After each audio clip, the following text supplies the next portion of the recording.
tentang Pancasila dan etika bermedia sosial. Hai, kamu mikir gak sih kalau habis komen, apakah komen aku gak terlalu kejam? Atau habis mulai komenan orang yang sarkas, tapi mikir ini tuh lucu, tapi kayak gak etis aja. Kamu tau gak sih kalau itu tuh dunia nyata, tapi bedanya pakai layar. Nah, tahu nggak?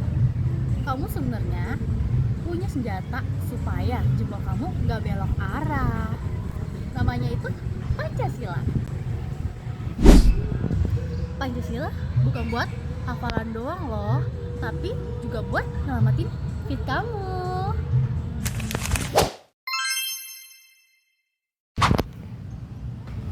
Media sosial itu bukan tempat bebas ngasal.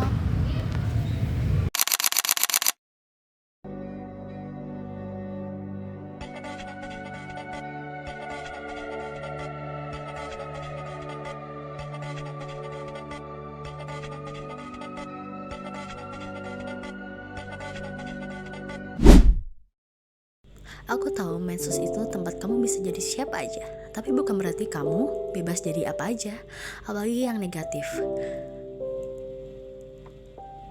Apa yang kamu post, like, dan share itu semua ninggalin jejak. Aku ulang ya, jejak digital sama dengan jejak reputasi kamu. Kalau kamu komentar jahat, bohong, atau sebar hoax, itu bisa balik nyakitin kamu. Bukan sekarang, tapi nanti. HRD bisa lihat, dosen bisa lihat, bahkan orang tuamu sendiri juga bisa lo lihat. Kalau ini dibaca orang yang aku sayang, aku bangga, atau enggak ya? Kalau enggak, mungkin itu sinyal buat kamu gak usah ngetik dan ngirim komentar-komentar jahat ataupun komentar-komentar hoax.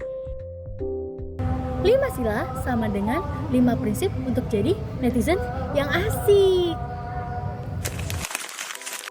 Kamu pasti udah hafal banget, ya sama 5 sila Pancasila. Tapi pernah gak kepikiran, itu bisa jadi kode etik saat kamu main sosmed? Mari kita breakdown. Sila pertama, ketuhanan yang Maha Esa. Hormati perbedaan. Kalau ada yang beda pandangan soal agama, gak usah diserang. Kita gak harus sepakat, tapi kita bisa tetap sopan. Sila kedua, kemanusiaan yang adil dan beradab.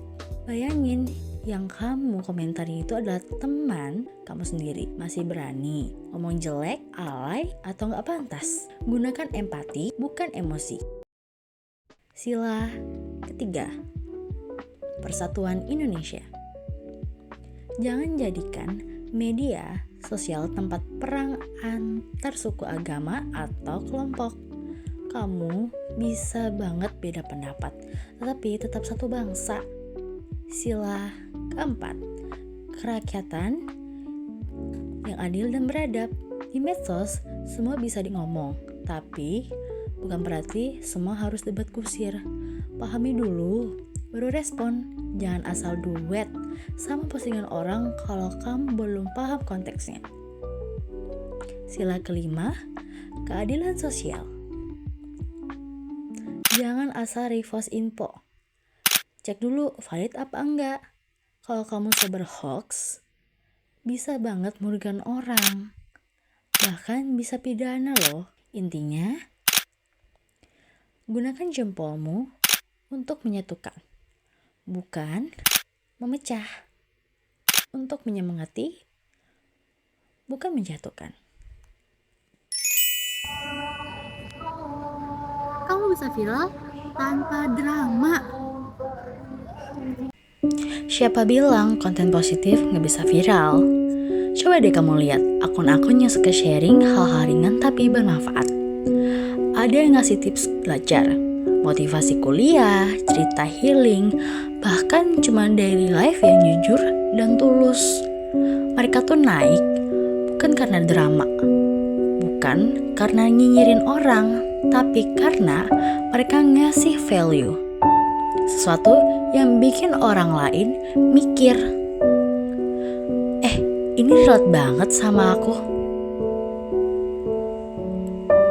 Dan yang keren, mereka gak harus punya 1 juta followers dulu.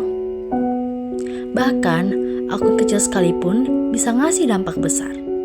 Aku percaya banget, kamu juga bisa kayak gitu. Kamu gak perlu jadi selebgram atau influencer buat bikin perbedaan. Cukup dengan 1 story yang jujur, 1 komentar yang bikin orang semangat, 1 repost konten yang penuh makna. Percaya deh, kebaikan itu nular. Dan media sosial itu kayak kolam luas. Kalau kamu lempar 1 batu kebaikan, riaknya bisa sampai jauh banget. Jadi, daripada jempol kamu dipakai buat julid, kenapa nggak kamu pakai buat ngingetin orang buat minum air putih hari ini? Atau bantu temenmu promosiin usahanya? Atau sekedar bilang semangat ya ke orang asing yang lagi down? Itu hal kecil, tapi bisa berarti besar buat mereka. Kamu bisa banget jadi content creator mikro yang gak cuma hadir di timeline, tapi juga mengubah suasana hati orang yang lagi lelah. Jadi sekarang kamu tahu kan kenapa Pancasila itu penting? Bukan cuma di sekolah, tapi juga di Instagram, TikTok, dan Twitter, dan sosial media lainnya. Dunia digital itu luas, tapi lebih indah kalau diisi sama kamu yang sadar, bijak, dan sopan. Yuk mulai dari sekarang, aktifkan filter Pancasila di jempolmu. Sampai ketemu di video berikutnya. Bye-bye.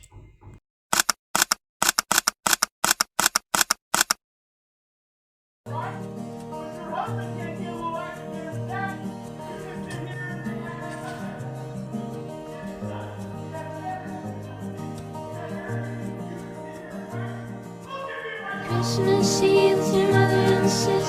Don't wanna fight, but your mother insists. Dogs, white teeth, slice right through my fist.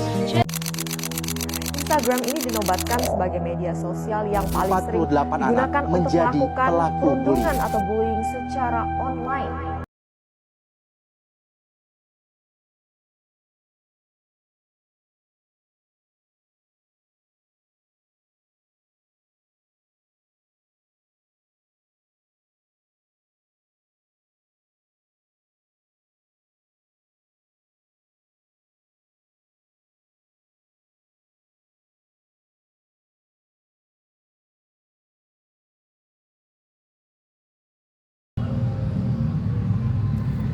Sekian dari aku, Maria Agustina Kristi dengan NIM 134.